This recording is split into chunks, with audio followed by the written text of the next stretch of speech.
पत्नियों की अदला बदली, भाग दो, दिल छू लेने वाली कहानी। क्या करे वह, क्या अनीश की बात मान ले? आखिर उसी के साथ तो जीवन गुजारना है। वे भी देखे क्या उस एडवेंचर को, उस सुख को जिसके लिए अनीश कॉल गर्ल्स के पास भी जाता है। पर शायद दूसरों की पत्नियों सी बात उसे वहाँ भी नहीं मिलती। छी, क्या सोच रही है वह? क्या उस पर भी हाई सोसाइटी का असर हो रहा है? तो बुरा क्या है जब इतनी सारी औरतों को परहेज नहीं, फिर उसे ही क्यों?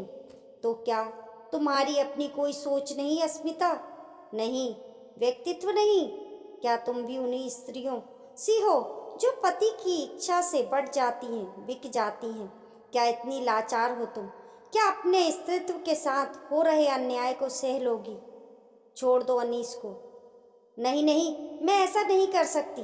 अनीस मेरा पति है, वह जो चाहेगा मैं वही करूंगी। निशा अपने अंदर और बाहर की स्त्री की इस टकराहट से हार गई थी। अनीश खुश था। निशा ने उसके सामने आखिर हथियार डाल ही दिए। स्त्री पुरुष के खिलाफ कहाँ जा सकती है? वे अपनी जीत पर मुस्कुराया। फिर वही और वैसी ही पार्टी, पर निशा अब पहले सी ना थी। वे बेतहाशा मुस्कुरा रही थी, बतिया रही थी। पर ज्यों ही उस रात का पार्टनर सामने आया, वह घबरा गई। उसने अनीश की ओर देखा, पर वह अपनी पार्टनर के कमरे में हाथ डाले अपने कमरे में जा चुका था। निशा को भी अपने पार्टनर के साथ जाना पड़ा। निशा का दिमाग शून्य था। उसकी आंखें जैसे कुछ नहीं देख रही थी। ऐसा लग रहा था वह सपना देख रही हो या फिर नींद में चल रही हो। पहली बार शराब की हल्की चुस्की ली थी, जिसका नशा चढ़ रहा था। क्या हो रहा है उसे? निशा ने सोचना चाहा, पर दिमाग ने कुछ भी सोचने से इनकार कर दिया। कमरे में नाम मात्र की रोशनी थी, पूरा वातावरण नशीला था। निशा ने महसूस किया कोई उसे प्यार से छू रहा है, पर यह क्या है? ये छुअन तो उसकी आत्मा को छू रही है। कोई उसे प्यार कर रहा है। ये कैसा प्यार है जो उसके रोम रोम को जगा रहा है? एक अलौकिक सुख। कौन है ये शख्स? वे आंखें खोलकर उसका चेहरा देखना चाहती है, पर कुछ नहीं दिखता। कैसी जगह है जहाँ कुछ दिखता नहीं, सिर्फ महसूस होता है। ये उसका पति अनीस नहीं, उसका प्रेमी भी नहीं, फिर भी उसे आनंद मिल रहा है। ये पाप है क्या? क्या ये बलात्कार का आनंद ले रही है? पर यह कैसा बलात्कार है जिसमें उसकी देह स्वयं प्रस्तुत है? क्या पराये पुरुष से उसे सुख लेना चाहिए? पराया नहीं, ये पराया पुरुष नहीं, सिर्फ पुरुष है। शायद आदि पुरुष, आदिम स्त्री का अपना पहला पुरुष। अनीस के साथ तो उसे कभी ऐसा नहीं लगा। उसका प्यार, उसका शरीर, उसकी छुअन, उसकी गंध तो कभी इस तरह आत्मा तक नहीं पहुंच सकी। फिर ये कैसे? सिर्फ रात भर का साथी, कल सुबह के साथ इस सुख का साथ भी टूट जाएगा। काश इस रात की सुबह नहीं होती। काश ये साथी उसकी हर रात का साथी होता। काश, काश। निशा के भीतर की स्त्री जाने कब की सोई। स्त्री अनजान स्त्री कामिनी रमणी प्रार्थना करती रही, पर सुबह हो गई। उद्घोषणा होते ही सभी जोड़े हॉल में एकत्रित हो गए, अपने अपने जीवन साथी के साथ। रात के साथी को मानो ना पहचानते हुए सब खुश थे, संतुष्ट थे। सब बाहर निकले। निशा अनीस से आंखें नहीं मिला पा रही थी, पर अनीस बिल्कुल नॉर्मल था। जो ही वे अपनी कार की ओर बढ़े, एक जानी पहचानी सुगंध निशा के करीब आई। किसी ने निशा का हाथ थामा और उसे चूमते हुए कहा, थैंक यू। इस रात को मैं जिंदगी भर नहीं भूल पाऊंगा, ना उस ऊष्मा, उस सुख को जो आपसे पहली बार मिला। फिर वह झटके से अपनी गाड़ी की ओर बढ़ गया, जिसमें उसकी फैशनेबल पत्नी बैठी हुई थी। निशा ने घबराकर अनीस की ओर देखा, जिसका चेहरा जाने क्यों लाल हो रहा था। रास्ते भर अनीस अनमना रहा। क्या इसलिए कि उस अजनबी ने निशा को चूमा था? नहीं, ये तो हाई सोसाइटी के लिए आम बात थी।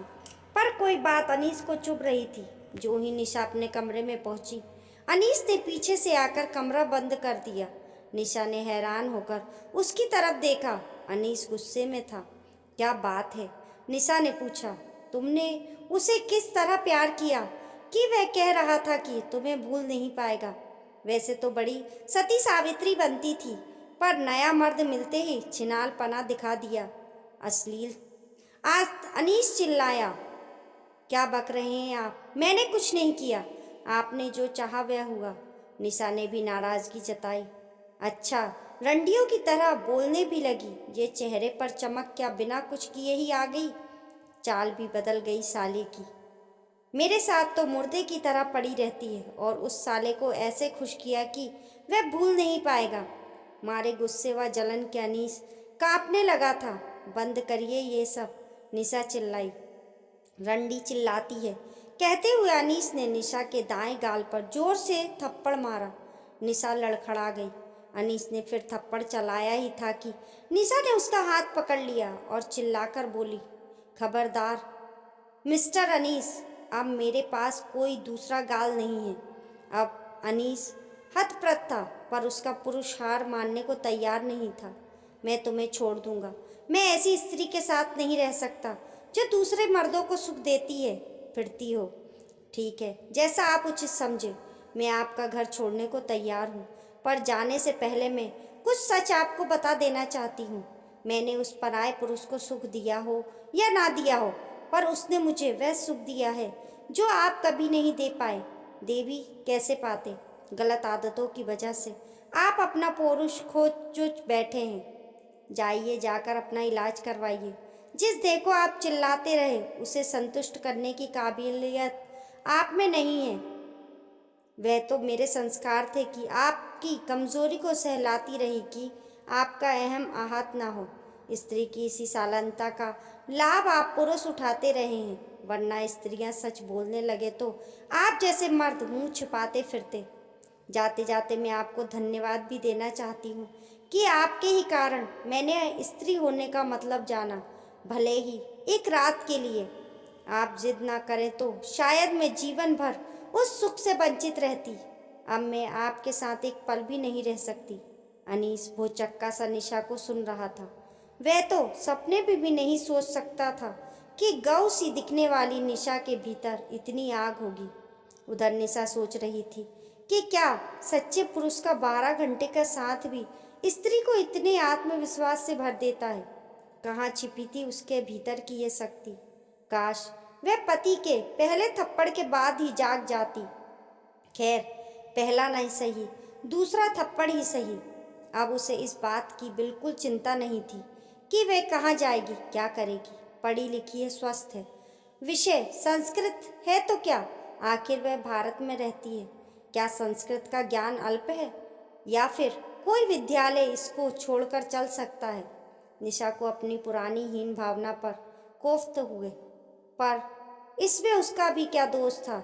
दोष तो यहाँ की व्यवस्था में था, जिसकी गड़बड़ी के कारण लोग पाश्चात्य सभ्यता की ओर भाग रहे हैं।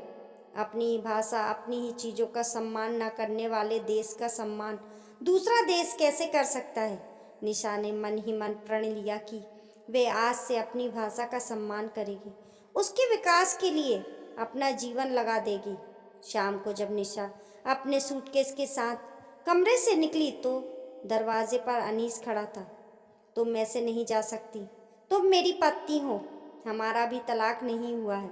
निशा हंस पड़ी। पति? और आप पति का अर्थ भी जानते हैं? पति का अर्थ होता है रक्षक। जानते हैं ये शब्द कब अस्तित्व में आया? कैसे जान सकते हैं? चलिए मैं ही बताए देती हूँ। जब मनुष्य का जीवन शिकार पर निर्भर था, तब स्त्री पुरुष दोनों शिकार करते थे। विवाह की प्रथा तब न थी। लोग समूहों में रहा करते थे। स्त्री प्रकृति से ही पुरुष की देह से दुर्बल है। कभी कभी किसी भयानक शिकार का पीछा करते समय वे थकने लगती थी। उस समय जो पुरुष उसे कंधे पर लाद कर मीलों दौड़ता हुआ शिकार से उसकी रक्षा करता था, वही उसका पति हो जाता था। हालांकि तब वे इस शब्द के अर्थ से अवगत नहीं थे, ना ही इस शब्द का उच्चारण करते थे, पर भाव तब भी वही था। अपने तो मुझे पराये पुरुष के पास भेज दिया था, कल फिर किसी के पास भेजेंगे, वेश्या बना देंगे मुझे।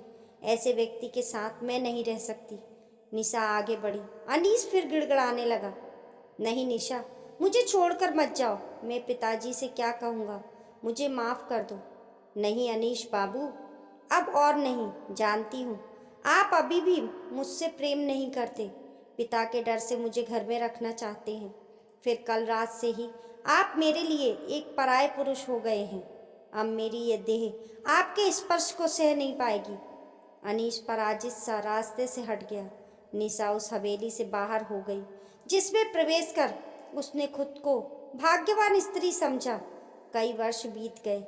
इस समय निशा संस्कृत महाविद्यालय में शिक्षिका है और एक महिला हॉस्टल में रहती है। अनीस और उसके पिता ने उसे वापस ले जाने की कई कोशिश की पर उसने इनकार कर दिया।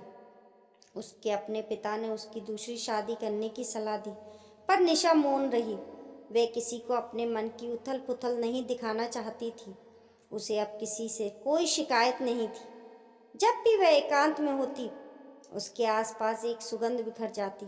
उसके शरीर पर एक नेह भरा स्पर्श फिसलने लगता। कोई उसके कान में फुसफुसाता, मैं तुम्हें नहीं भूल सकता। कभी कभी वह सोचती कि वह व्यक्ति कैसे उसके इतने करीब हो गया, जिसे बस एक रात देह के स्तर पर जाना था। हो सकता है कि वह अनीस से भी बुरा हो।